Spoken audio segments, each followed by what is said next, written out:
tressaille de joie de vous retrouver à ce nouveau numéro.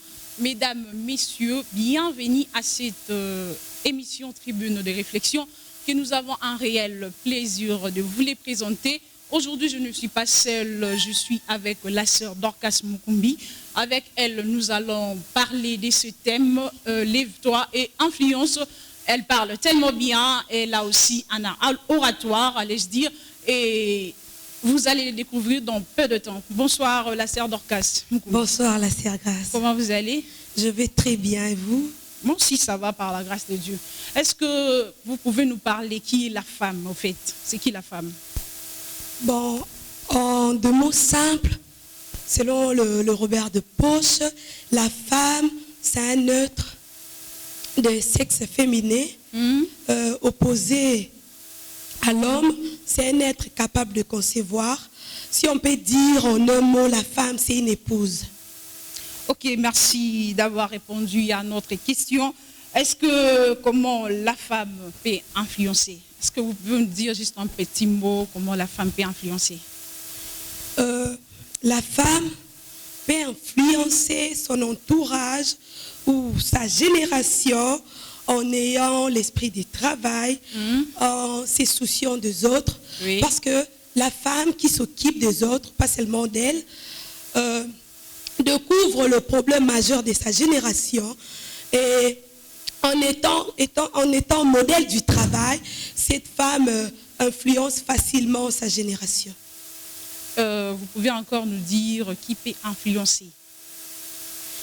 La personne qui peut influencer une autre personne, c'est la personne qui a la capacité d'amener les gens à suivre sa motivation, son idée. Et cette personne, c'est une personne qui d'abord s'influence elle-même, qui connaît qui elle est. Parce que si tu ignores qui tu es, tes capacités, tu n'es pas confiant de toi, tu ne peux pas influencer parce que toi-même, tu n'es pas influencé. Normalement, oui. Nous poursuivons avec encore cette question. Et quel est le thème de la journée internationale, si vous pouvez nous le dire, et pourquoi ce thème, allais-je dire, a été choisi? Les thèmes de la journée internationale de droits des femmes, pour bien le dire. Oui, oui. Du point de vue international, le thème est le leadership féminin pour un futur égalitaire dans le monde de la Covid. Puisque nous sommes en RDC, notre thème est le leadership féminin pour une société égalitaire et numérique à l'ère de la Covid. Si je peux me permettre, avec votre permission bien sûr, oui, vous êtes sentez-vous à l'aise, d'expliquer ces thèmes. Ces thèmes, c'est un thème qui est en train de promouvoir tous les efforts déployés par les femmes et les jeunes filles dans le monde entier. Ces thèmes a pour objectif de rendre la femme encore une fois consciente, d'amener la femme à doubler les efforts pour lutter contre toute forme de discrimination. Quels sont ces efforts que la femme doit fournir chaque jour? Parce que nous voyons des femmes qui travaillent, qui produisent chaque jour. Quels sont ces efforts-là, si vous pouvez nous dire? Oui, c'est une très belle question d'ailleurs. Oui. Les efforts que la femme du monde fournit. D'ailleurs, la journée que nous fêtons, c'est le 8 mars où le mois de la femme n'a pas débuté aujourd'hui. Il y avait eu des femmes qui ont eu à lutter pour qu'aujourd'hui, ici, en RDC, nous ayons l'image, nous parlons du mois de la femme. Je peux dire en États-Unis ou même dans la Russie soviétique, déjà de 1925 à 1965, il y avait déjà une dame là-bas, Clara Zetkin, si je ne m'abuse pas avec son nom parce que c'est un peu très dur à prononcer. Clara avait déjà commencé à lutter pour le droit des femmes. Pour elle, elle disait que la femme doit avoir les mêmes chances que les hommes. La femme doit aller à l'école comme tous les hommes. La femme doit travailler et recevoir son salaire comme il a travaillé. Tu vois, c'est déjà les efforts fournis. Parce que de 1910 jusqu'à 1977, lorsque l'ONU a officialisé cette date, nous ici en Afrique, précisément en RDC, on n'avait pas toujours eu l'idée de quel est le mois ou la journée internationale de droits des femmes. Si aujourd'hui on parle de ça, donc les femmes du monde ont fourni tellement des efforts jusqu'à maintenant, mais ce n'est pas tout, la lutte continue. Et c'est toujours à l'occasion de ces mois de mars où la femme continue de célébrer chaque année. Et je profite aussi de vous poser cette question. Pourquoi la femme doit influencer? Pourquoi en fait? C'est pourquoi la femme doit influencer. Tu sais, dans la vie, si tu connais quelque chose toi-même et que les autres l'ignorent, quelle que soit ton ampleur, tu vas toujours finir par couper. Parce que le poids de tes épaules te pèsera. Parce qu'il y a des celles-là qui n'influencent pas. C'est ce que j'ai dit. La femme donne la vie. Oui. C'est la femme qui éduque. Il y a même l'un de nos anciens présidents qui dit éduquer une femme, c'est éduquer toute une nation. C'est la femme qui éduque. C'est la femme qui donne la vie. Et si la femme connaît quelque chose, elle a la facilité de transmettre ça. Parce que ce sont des capacités qui est, je me permets de le dire, qui est propre qu'à la femme. C'est Dieu qui l'a donné. Et si tu me poses la question, le pourquoi la femme doit influencer.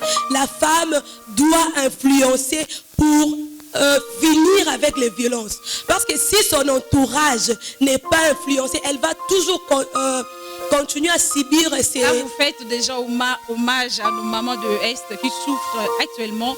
Et qu'est-ce que vous pouvez dire? Parce qu'actuellement, la femme souffre. La femme ne reconnaît plus ses droits. Qu'est-ce que vous pouvez dire en fait? Bien sûr que oui, il y a la plupart de femmes. Nous, on a cette grâce-là. On est ici dans le milieu urbain. On parle au moins. Il y a des mamans, de jeunes filles qui sont dans des milieux reculés, dans des villages, oui, qui n'ont pas vraiment cet éclaircissement sur la journée internationale. Il y a de ceux qui réduisent cette journée par rapport aux pannes. Je me suis mise même avec le pantalon. Il y a de ceux-là aussi qui ne fêtent pas. Oui, en disant que... Il y a ceux-là aussi qui ne s'habillent pas aussi en pagne, vous voyez. J'ai porté même mon pantalon en disant que la journée internationale de droits des femmes n'a aucun lien avec le pan, n'a aucun lien avec des cadeaux. C'est une journée ou bien c'est un mois. Parce qu'il y a même des hommes qui se permettent. Mais comment ça sera enlevé dans le mémoire des gens?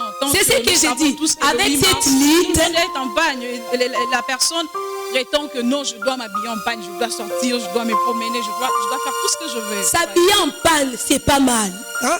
Vous me comprenez là où je me situe. C'est pas mal de s'habiller en panne. La panne, c'est parmi nos habits traditionnels et nous sommes très belles en panne. Vous pouvez constater si la femme africaine est en panne, elle est très belle. Tu ne peux même pas la dénigrer.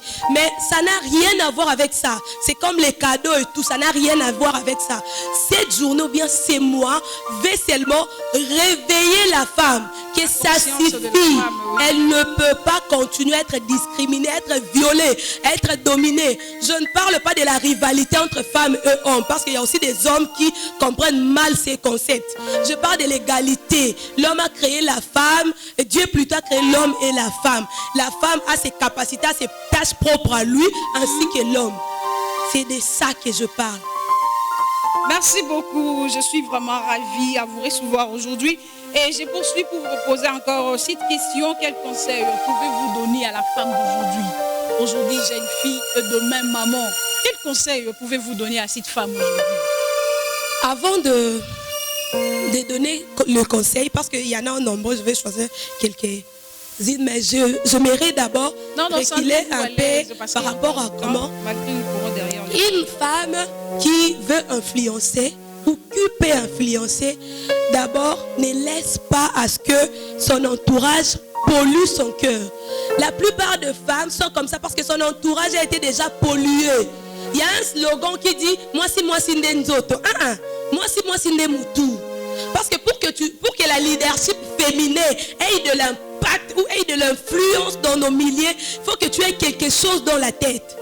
Si tu te mets seulement avec ton corps, rien du tout. Et nous serons toujours là, en train de pleurnicher, en train de voir les hommes comme nos ennemis, en train de nous faire voir, de nous faire passer comme de boucs émissaires. Donc, nous devons éviter à ce que nos entourages polluent nos oreilles, nos cœurs. Il y a des slogans, il ne faut pas dire. des langages là, il faut les contrôler, il faut contrôler nos mais ça langages. règne déjà au milieu de nous parce que presque tout le monde qui le dit. Bien sûr que oui, depuis que nous sommes nés, depuis nos aïeux, on connaissait toujours que la femme ne pouvait pas parler comme ça, que la femme ne pouvait pas aller à l'école. C'est ce qui était réservé pour la femme, c'était les ménages. Mais aujourd'hui, parce qu'il y avait des femmes qui avaient compris que nous ne pouvons pas nous limiter seulement à des slogans futiles qui sont en train de nous restreindre. Elles ont plutôt évité tout ça. Aujourd'hui, te voilà, toi et moi. Moi, je suis maître, toi, tu es journaliste. Et c'est grâce à ces femmes-là. Elles ne sont pas ici aujourd'hui. La plupart d'elles sont déjà mortes. C'est parce qu'elles ont contrôlé leur langage. Les langages influencent la tête, influencent même ta façon de croire. C'est ce que tu vas croire, c'est ce que tu vas parler. Si je peux me permettre à prodiguer quelques conseils, je commencerai à dire aux femmes, à de jeunes filles, à de jeunes femmes quinoises, précisément partout dans le monde. D'abord, tu dois te découvrir. Si tu ne connais pas qui tu es, tu ne connais pas tes capacités, il n'y aura pas le moyen que tu fasses un pas, que tu influences, si tu t'ignores toi-même. Tu dois te découvrir. Et à part la découverte de toi-même, je m'aimerais encore leur dire de penser plutôt à nous tous et au lieu où en lieu et place d'elles-mêmes. Parce que toutes ces femmes-là... Il y a des ceux-là qui souffrent, qui n'ont même pas le temps de réfléchir comment ils vont s'en sortir et quels conseils pouvez-vous leur donner à ces moments? Parce qu'ils souffrent, ils n'ont pas de moyens. Écoutez, la souffrance est partout dans le monde. Peut-être nous aujourd'hui en Afrique, nous ne sommes pas vraiment frappés avec le Covid, mais au moins avec les chikungunya, nous étions très frappés. La souffrance est partout. C'est l'homme se mesure devant les épreuves. Et quand tu te mets à réfléchir, tu vas toujours avoir les solutions. Dans ce monde ici, il n'y a pas de place pour le pleurnichard.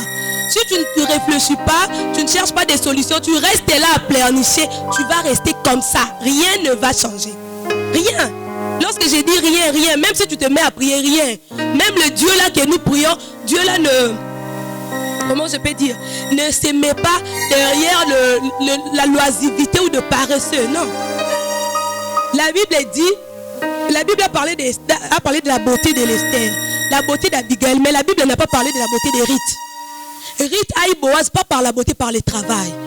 J'ai conseillé à mes soeurs, à deux femmes, d'être comme Ruth, de se mettre au travail.